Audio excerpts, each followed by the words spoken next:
Nous allons lire l'album sur lequel nous travaillons en ce moment. Pourquoi les grenouilles annoncent-elles la pluie? C'était du temps où un empereur régnait sur le ciel. Une grande sécheresse sévissait sur la terre de Chine.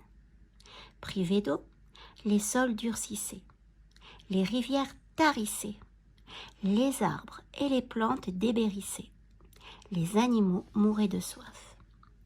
Au fil des jours, la situation s'aggravait. Animaux, petits et grands, se lamentaient. « Malheur de malheur! Quelle injustice! Qu'allons-nous devenir ?» Parmi tous ces animaux se trouvait une grenouille, maligne comme tout, qui réfléchissait beaucoup. Un matin, elle eut une idée et en fit part à ses amis. « Je vais aller me plaindre à l'empereur du ciel. Son génie de la pluie, le dragon Mua, ne fait pas son travail et il oublie d'ouvrir les portes et les fenêtres des nuages. On ne va pas se laisser faire. »« Je t'accompagne, » dit le crabe aux grosses pinces. « Nous aussi, tu peux compter sur nous, » dirent l'ours et le tigre. Et la grenouille, accompagnée de ses 3 amis, partit gravir la montagne en direction du ciel. En chemin, ils rencontrèrent le renard et l'abeille, qui leur demandèrent « Où allez-vous comme ça ?»« Chez l'empereur du ciel, pour nous plaindre de Mua, le génie de la pluie. »« Et si nous venions avec vous ?»« Volontiers, dit la grenouille. » Très vite, les 6 compagnons atteignirent le sommet, sautèrent et volèrent de nuage en nuage. Arrivés tout au bout du ciel, ils découvrirent le palais de l'empereur. Devant l'impressionnante porte de bronze se trouvait un magnifique tambour.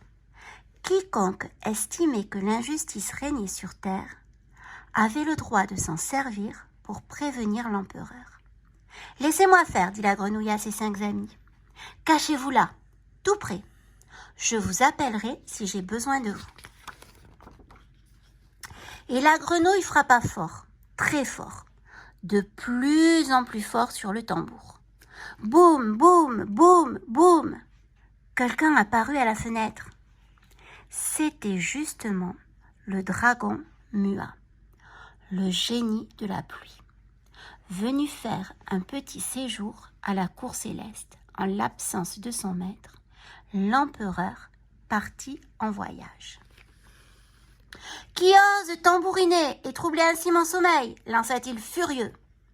Et il envoya le gardien du palais voir ce qui se passait.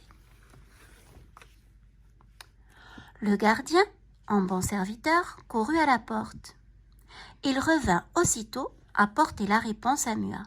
« C'est la grenouille, elle veut se plaindre de vous à l'empereur, lui dire que vous ne faites pas votre travail. »« Oh, quelle effrontée! Osez s'opposer à moi !» Indigné, le dragon envoya son coq de combat aux ergots bien aiguisés braver la petite grenouille. Quand la grenouille aperçut le coq, elle fit signe à l'ami renard qui sortit de sa cachette, sauta sur le volatile et n'en fit qu'une bouchée.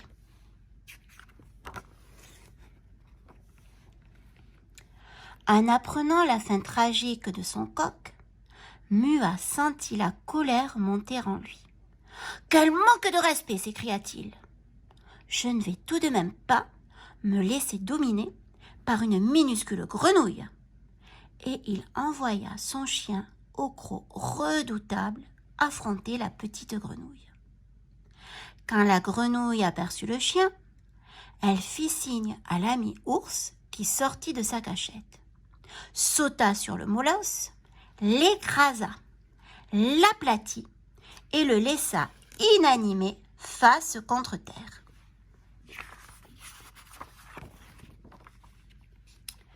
En apprenant l'anéantissement de son chien, Mua faillit s'étrangler de fureur. « Que dis-tu là? Un renard et maintenant un ours qui s'en prennent à des animaux célestes. Et cette maudite grenouille qui ne cesse de coasser et de tambouriner, elle va finir par alerter l'empereur. Elle va me le payer. Prends cette hache et délivre-moi au plus vite de cette insolente et de ses maudits amis. Le gardien, en bon serviteur, empoigna la hache et, rassemblant tout son courage, gagna le seuil du palais. Quand la grenouille l'aperçut, elle fit signe à l'ami abeille, à l'ami crabe et à l'ami tigre, qui sortirent tous trois de leur cagette et se jetèrent sur lui. Oh, malheureux gardien! Il hurlait, gesticulait comme un fou. Son corps n'était plus que piqûres, griffures, pincements et morsures. Il réussit toutefois à échapper à ses attaquants et à rentrer au palais dans un bien piteux état.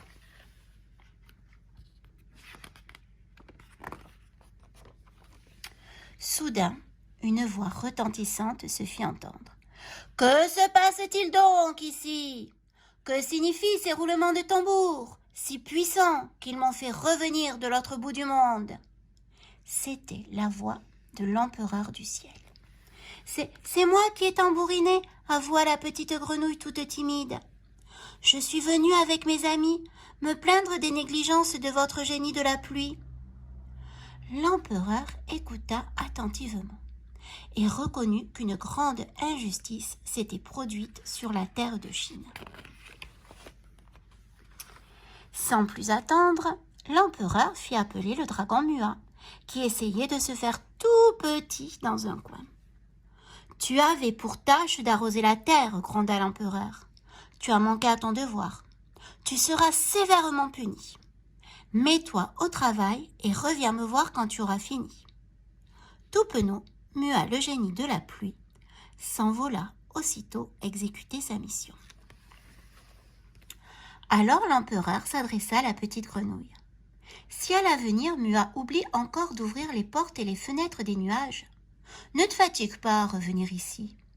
Contente-toi de coasser très fort. Il t'entendra et accomplira docilement son travail. » La petite grenouille s'inclina, remercia l'empereur du ciel et s'en retourna chez elle avec ses amis. Voilà pourquoi, depuis ce temps, les grenouilles malines comme tout font tant de bruit quand la pluie vient à manquer. Et notre histoire est finie.